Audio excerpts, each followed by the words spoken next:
आसतु बनैबा दही बाइगणर रेसिपी। प्रथम आम बाइगण को भलसे काटी नबा। एते भी मोटा काटबानी कि एते भी पतला काटबानी, मीडियम साइज ही आम बाइगण काटिबा।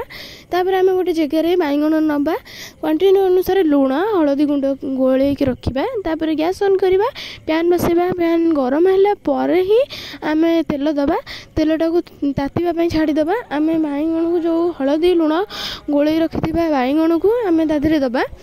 बाइगणटा भाजिला टाइप ही करवा, जमी भजाटा भाजा हुए, बाइगण भजाटा जमी भजा है आम सेमती ही भाजवा।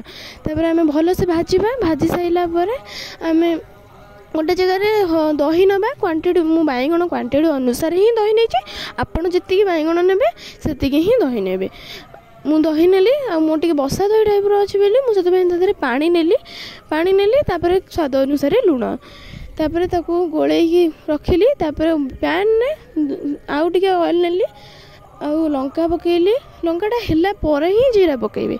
जीरा हैला पर भुर्संग पत्र पकेबे। भुर्संग पत्रटा को टिके भाजिला टाइप ही करेंगे, कहीं कंचालिया रही। भुर्संग पत्रटा भाजिला टाइप करेंगे।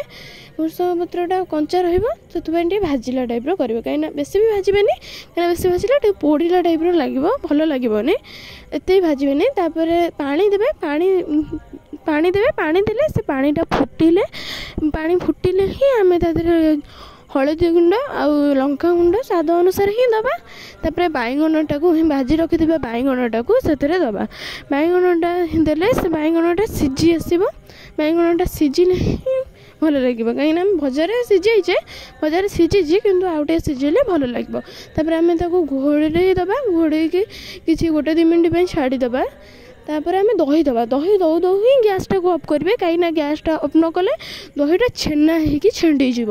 गैस ऑफ करदबा। तापर जीरा गुंड पकेबा। तापर जीरा गुंड पकई ताको छाड़ीदबा।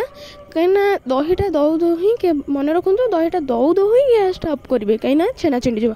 आदि मो वीडियो भल लगुच लाइक कमेंट शेयर निश्चय करूँ। धन्यवाद।